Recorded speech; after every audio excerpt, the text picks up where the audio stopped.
None, I said, steady as glass. The word tasted like rust, but I didn't blink. The CTO had just asked in front of the entire leadership offsite what kind of stock package I was sitting on. I told the truth. One syllable. No emotion. But the silence that followed was louder than any laugh. He gave this half smirk, the kind you reserve for people who still bring paper maps to a GPS meeting, and said, "Well, let's fix that discrepancy, huh?" A few board members chuckled. Someone clinked a glass. And just like that, the room moved on. I didn't. See, people think power announces itself with title slides and leather chairs. But real power's quieter. It clicks shut in folders. It timestamps emails. It waits. I slid the beat-up manila folder back into my bag, top tab, exhibits, personal. No one asked. They never do.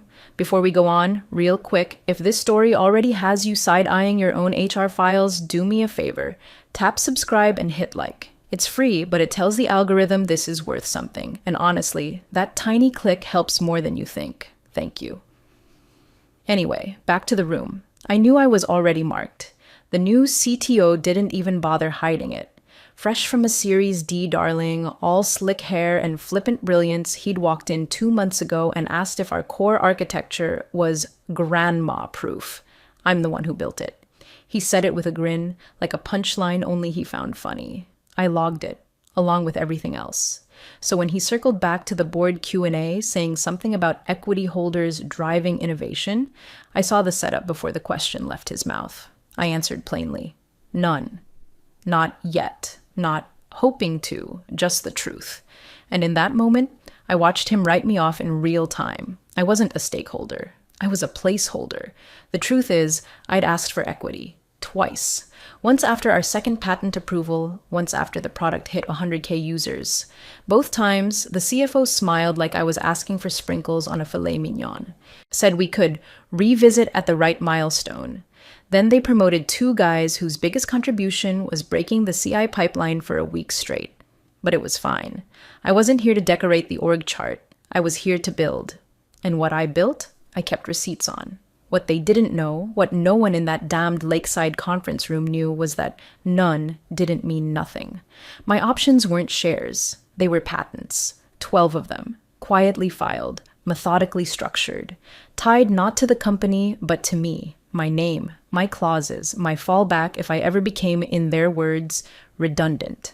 And I could already feel it happening. The shift. The silence when I entered a room. The way my roadmap presentations got shortened, then skipped. The way my Slack DMs got colder, like I'd caught a professional disease. The symptoms were all there. This wasn't my first layoff dance. But what they didn't understand is I'd been choreographing my own steps. That day after the Q&A, I went back to my hotel room, locked the door, and opened my personal laptop. Pulled up the folder labeled Clean Transfer Drafts. Scanned the 12 patents, all filed through my own counsel. All housed under my little Delaware LLC, benign name, nothing flashy, and each with the same escape hatch clause. License terminates if I'm let go without cause. Ownership reverts to me. No approval needed, just a form and a clock. The CTO thought he was the only one who understood leverage. He thought stock was the only kind of stake that mattered. But stock is a vote. Patents are a voice. And mine were about to get very, very loud. They scheduled the realignment meeting for 4:15 p.m. on a Thursday. That's how you know it's personal. Friday layoffs are for spreadsheets. Thursday afternoons are for theater. I walked in with my laptop, a legal pad, and exactly 0 illusions. The HR director was already in the room. She gave me a pity smile like I'd dropped my ice cream cone. The CTO, of course, was mysteriously caught in another meeting. I didn't bother asking who else had been cut. When they call it a realignment, what they mean is, we pushed you out and gave the guy with the podcast a raise. They read from a script, soft and paper thin. This has nothing to do with your performance, they said, which is code for, this has everything to do with optics. I nodded, even smiled. I signed their little goodbye letter with the pen I'd brought myself, because I don't trust borrowed ink for moments like these.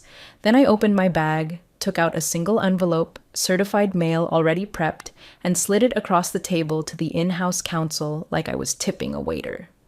Per Section 7, I said, voice even. This constitutes formal notice of license reversion review. You have 14 days. They blinked.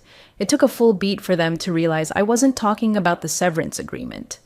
Counsel reached for the envelope like it was radioactive. HR just stared. That's the moment I realized they truly had no clue what they'd just stepped on. It wasn't ego. I wasn't the only person in the company with ideas. But I was the only one who'd taken those ideas, diagrammed them, formalized them, filed them, and locked them in language that even the CEO's golfing buddy lawyer couldn't unwind in under 2 weeks. Then came the box. Standard issue. Cardboard. Pre-creased with a white sticker on the side reading Exit Kit. I think someone in operations thought that made it more humane. HR gestured to it like it was a warm blanket. I filled it slowly. Keyboard, mouse. 2 books they never read, but always complimented. I left the team photo on the desk. That was a lie I didn't need to carry out the door. They walked me out through the side exit, like a delivery. No one from engineering looked up, except Carl, the junior front-end dev, who mouthed, "What?" as I passed. I didn't answer, just kept walking. Out in the parking lot, the wind bit sharp and clean. The sky was the kind of clear that feels like an insult. I put the box in my trunk, sat in the driver's seat, and stared at the building for a full minute. Not in mourning, not even in anger, just logging the moment like a timestamp. Then I opened my phone and pinged my attorney. Go time, all 12. She replied with a thumbs up and a single line, already drafting transfers to the LLC. I drove away without music, just the soft thunk of tires over the speed bumps they put in after one too many late-night accidents. That building behind me, it didn't own what it thought it did. Not anymore. In 14 days, the licenses they'd built entire roadmaps on would revert to me. They'd terminated me with a generic clause and a cardboard box. What they triggered, without even knowing, was a legal countdown. The patents were about to come home. The morning after they walked me out, I brewed my coffee slow, not for comfort, out of ritual. Ritual means control. And right now, control was the only currency I still had in surplus. I didn't let myself spiral. No sad playlists, no open-ended journal entries, just a checklist. And at the top, transfer. I opened the secured drive and scrolled through the patent titles, each one like a scar I'd earned the hard way. 12 total. 11 methods, 1 system architecture, filed over 3 years. Independently, surgically, obsessively documented. All assigned to me under provisional license agreements tied to my employment, with one very specific clause built into each. Upon termination without cause, primary rights revert in full within 14 business days. No appeal, no renegotiation, just a clean snap. My LLC, Parallax Formations, registered in Delaware, masked through a trustee for privacy, was always the fallback. Just a simple little container, like a fireproof safe no one knew was sitting beneath the floorboards. At 9:47 a.m., I opened the template transfer forms. At 10:06, every single one was signed and time-stamped. The filings auto-forwarded to my attorney, who initiated the change of record with the USPTO. Control, consolidated, ownership, moved, just like that. Next, notifications. You learn quickly in this game that silence isn't protection. It's negligence. So I drafted the notice emails to all prior licensees. Not many. A few third-party partners. A couple enterprise clients who'd negotiated limited use clauses tied to shared projects. I kept it polite, clean, surgical. Dear name, please be advised that, as of date, primary ownership and licensing authority for patents list has transferred from company to Parallax Formations, LLC. All active agreements remain in place under their existing terms, pending standard review under reversion clauses. For new licensing or renewal discussions, please contact licensing@parallaxformations.com.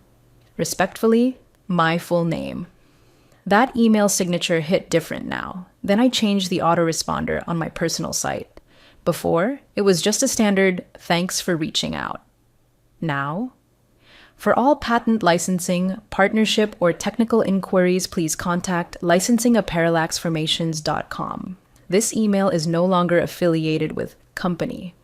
No drama, just a wall drawn in fine permanent ink. By 2 p.m., my inbox was already stirring. A licensing officer from a regional platform asked if the reversion applied to the UI compression method they'd embedded. It did. A compliance lead from a medical SaaS startup I barely remembered sent a confused question. "Wait, do we owe someone else now?" I replied once, short and friendly, and forwarded the rest to my counsel. Meanwhile, my old company hadn't even flinched. No LinkedIn updates, no internal bulletins. They still thought they'd removed a name from a payroll line. What they'd done was trigger a breach window across their entire product suite. The architecture they built had been modular, my choice. Easier to license, easier to unhook. Every time I clicked send, I felt something uncoil. Grief didn't get a seat at this table. It showed up, sure, knocking with its usual speeches about loyalty and wasted time. But I was too busy sending certified PDFs to let it in. The chessboard had tilted, and for once, I wasn't the pawn. I was the rule they'd forgotten existed. 12 pieces. One board. Check had just been announced. I didn't want to build a shrine. I wanted to build a mirror, something so clean, so undeniable that when people looked at it, they'd have no choice but to see whose fingerprints were all over their work. So I built the library. No branding, no fluff, just code. Modular, elegant, deeply annotated. Every method, every system architecture component rewritten from scratch based on the same foundational principles as the patents now housed under Parallax. I used clear file names, simple API calls, and most importantly, documentation that actually taught, not just listed. My old company used to bury logic in business jargon. I stripped that out like rot. By week's end, it was live on GitLab under a fair use license. MIT inspired, but with one clause that couldn't be overlooked. Attribution must be visible to end users in either the footer, about panel, or equivalent persistent element. Removal or obfuscation constitutes license termination. I didn't bury it in fine print. It was line 3. You couldn't miss it unless you were trying to. And anyone who did try would hit the failsafe. A single test method in the shared repo that checked for attribution. Fail it, and your build would throw a silent warning flag. QA engineers would catch it before it ever made it to production. I made sure of it. The library itself? I called it Plainform, a nod to what the original platform was supposed to be before marketing got a hold of it. I spent 4 straight nights getting it right. Not perfect, just bulletproof. Function first, human readable. The kind of tool I would have killed for 10 years ago when I was still debugging 3 a.m. builds solo. I didn't announce it. I just pushed it and pinged 3 open source devs I respected, none of whom had any ties to my old company. Within 48 hours, one of them forked it and tweeted, "This library feels like someone finally read the manuals we never got." That was the first crack. The second came when a small Canadian fintech app quietly pushed a beta with Plainform modules embedded. Their About panel, powered in part by Plainform, attribution, my name, Parallax Formations. Clean, respectful, legal, and effective. Because what I'd built, it worked. Better than what I left behind. Faster render times, lighter load. And unlike my former employer's spaghetti pile, this was a blueprint anyone could follow, because I wanted it that way. I didn't care who used it, just that they gave credit where credit was due. Over the next few days, clone stars ticked up, not viral, just persistent, steady. The way reputation actually spreads, through usefulness, not noise. Some of the forks added tweaks and modules. Fine by me. That was the point. But every single one, thanks to that one immovable license clause, carried my name somewhere small, somewhere quiet, where end users could see it. It wasn't revenge. It wasn't glory. It was infrastructure. And infrastructure doesn't beg to be noticed. It just refuses to be ignored. My old company had gatekept for years, treating architecture like a kingdom, hoarding access and stamping every page with their watermark. I built a road, paved it smooth, lined it with working lights, and at the end of it, I left a single sign, Plainform, by my name, attribution required. They built walls. I left the door open. And the market? It knows how to walk through. The first time I saw it, I laughed so hard I had to set my coffee down. A screenshot, grainy but clear, circulating in a dev Slack I still had eyes on through an old side email. It was a beta release from Rindle, one of our loudest competitors, their shiny new UI, sleek as ever. And down at the very bottom, right where your eye lands just before you close the tab, powered by my name, licensed via Plainform. In gray text, small but not small enough.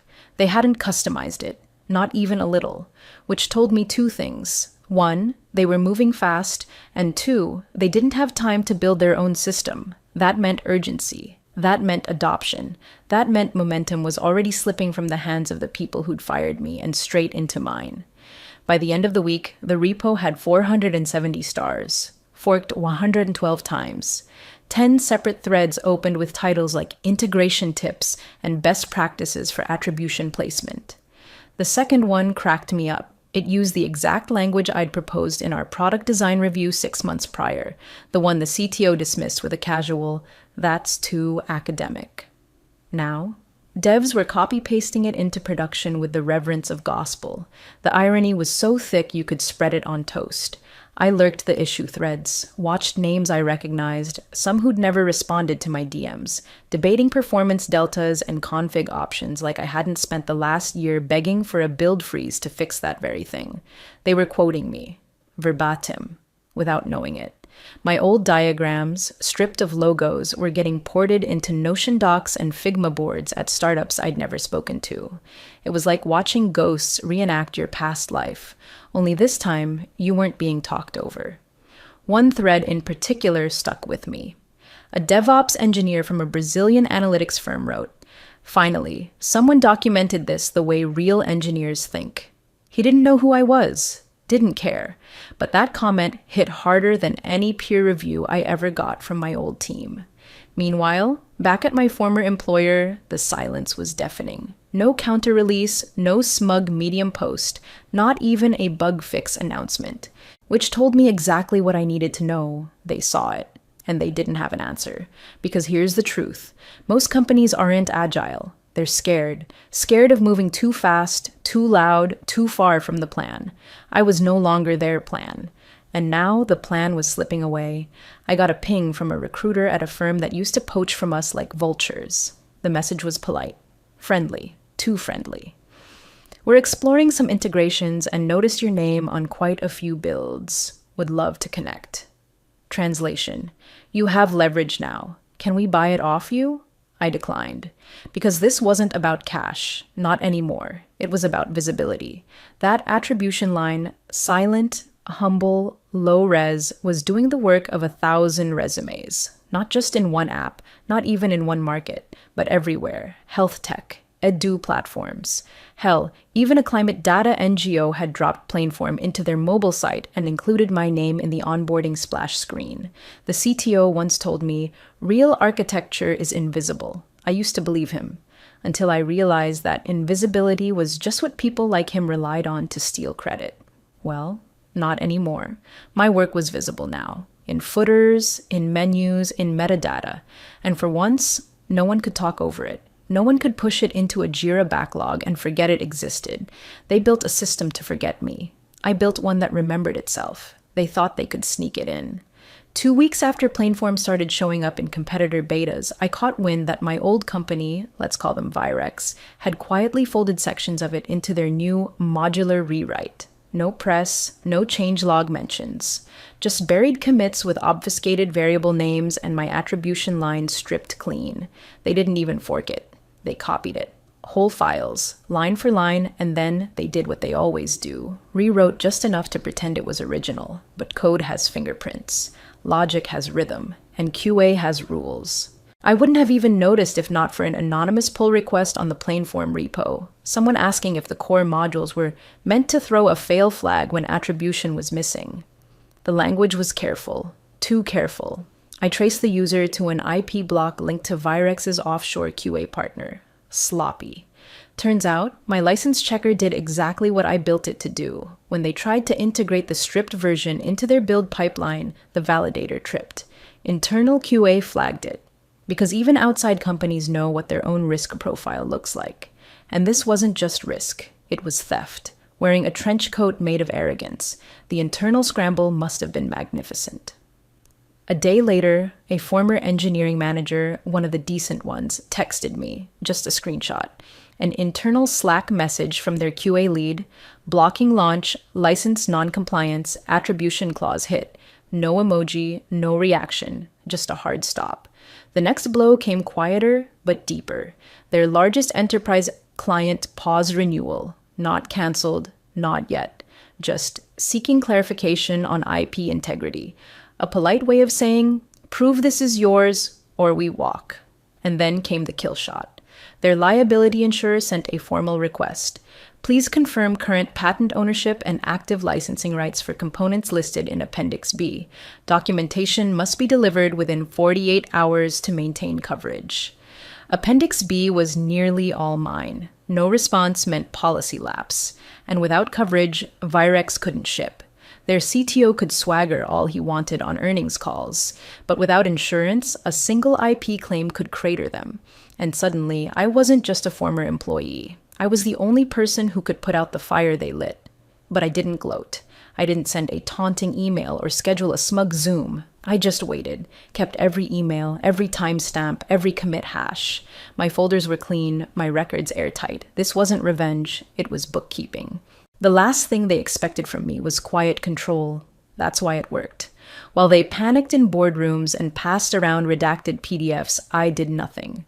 Just refreshed my inbox, watched the clock, and let the squeeze do its work. Because here's the thing. You can't run fast and hide footprints at the same time. And the second they tried to erase me, they stopped moving forward. That's what happens when your innovation depends on a name you tried to delete. Turns out, stripping attribution strips more than a footer. It strips stability, it strips coverage, it strips trust. And all I had to do was let the license do what licenses do. The email came in at 6:12 a.m., subject line, request for urgent discussion, IP clarification. No greeting, just a meeting link and a block of names that looked like someone had dumped the entire Virex leadership tree into Outlook and hit send.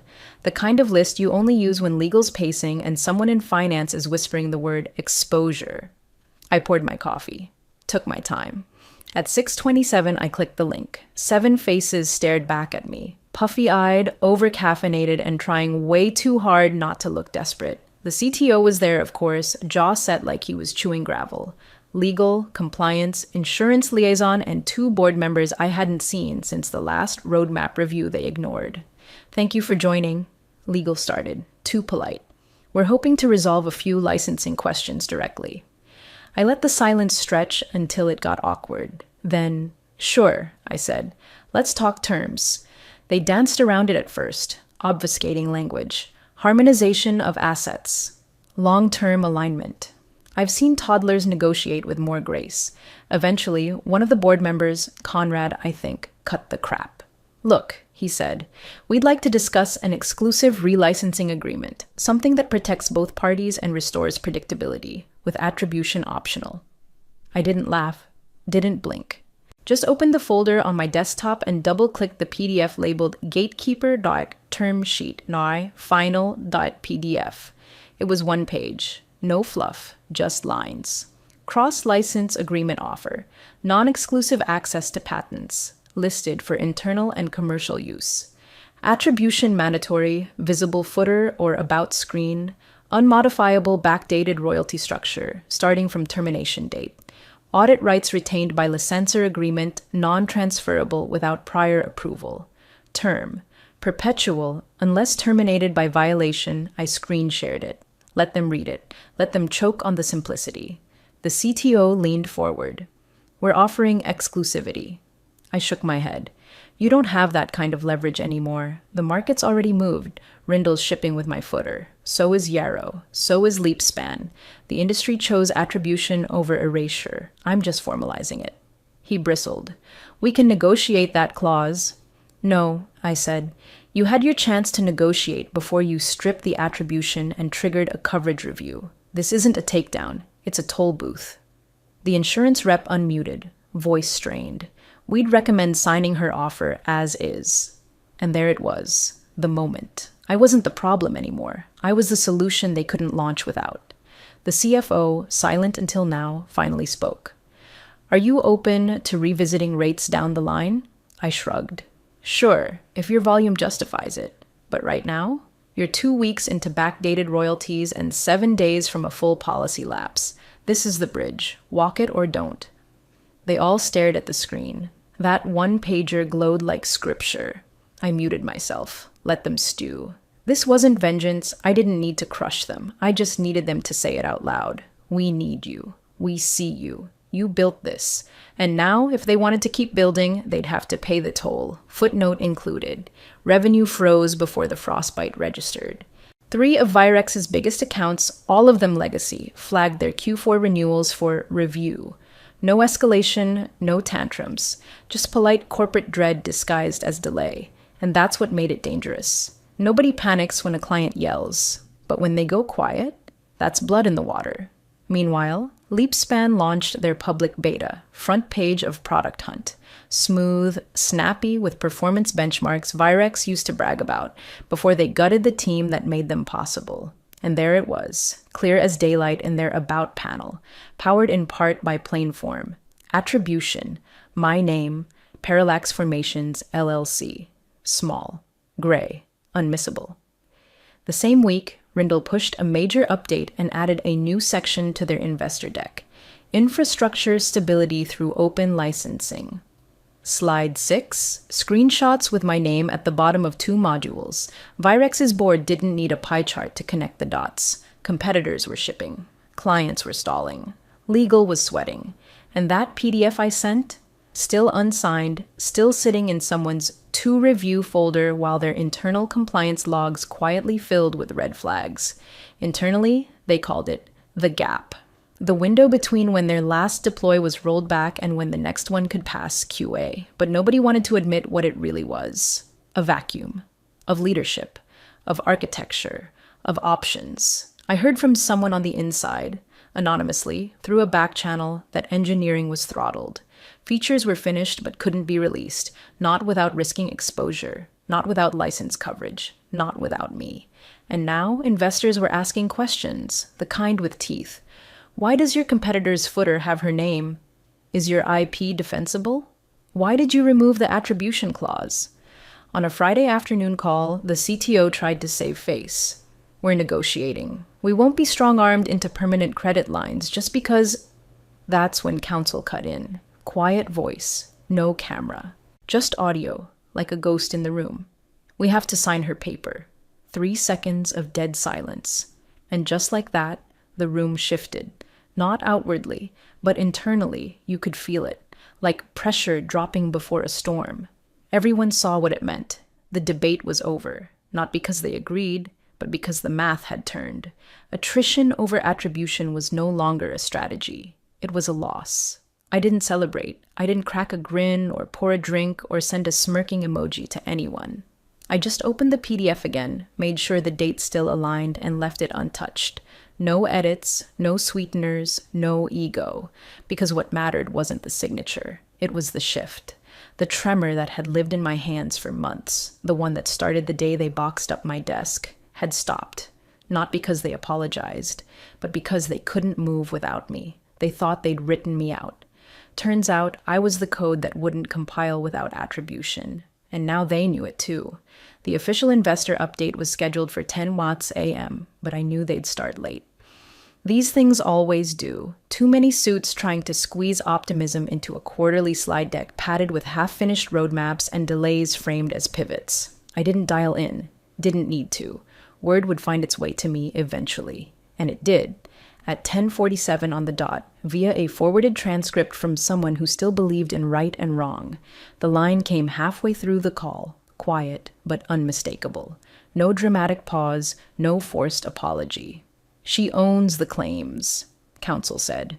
3 words. Dry, clinical, devastating. You could feel the recalibration ripple through the audio, projected revenue forecasts crumbling in the background, shareholder optimism deflating behind practiced smiles. The CTO didn't speak. He couldn't. Not after doubling down for weeks on containment. Not after the insurers demanded proof and got silence. I'd already countersigned the agreement hours earlier. My terms didn't change. Non-exclusive cross-license, attribution permanent, visible, non-negotiable, royalties backdated to my termination date, audit rights for all current and future builds. It wasn't revenge, it was clarity. They submitted to the same license as everyone else. No backdoors, no exclusivity, no sweetheart red lines. Just the cold logic of legal cause and consequence. The same people who had laughed when I said I had no stock now looped in legal to analyze every word of my clauses. I didn't have options. I had ownership. Later that day, the update email hit my inbox. A mass announcement from Virex's communications team. Spin, as expected. Excited to partner with independent creators. Strengthening our IP foundation. Not a single mention of my name, but the attachment told the real story. Plainform's license terms, signed, effective immediately. I didn't respond. I didn't share it. I just archived the message and got on with my day. Around sunset, I took the long way home. It wasn't intentional. Muscle memory, maybe. My car crept up to that stretch of office parks I used to know so well. The old building came into view, still sterile, still lifeless. I didn't look up. Didn't slow down, just rolled past the parking lot where I once spent 10 minutes crying into a steering wheel the day they stole credit for my build. At home, I kicked off my shoes, grabbed a drink, and opened my tablet. 3 apps, competitors, former allies, upstarts, all shipping features powered by Plainform. I tapped through the menus, scrolled to the footers. There it was. Powered by Plainform. Attribution, my name, parallax formations. On one, it was in a footer bar. On another, tucked into the About screen. On the third, proudly center-aligned in the credits page, right above the dev team. Small, permanent, unavoidable. That's the thing about ownership. It doesn't ask for applause. It just waits. Until the people who dismissed you have no choice but to cite you. Until the story they tried to rewrite ends up with your name at the bottom of every page. They measured me in options. The market measured me in signatures, and it wrote mine in every footer.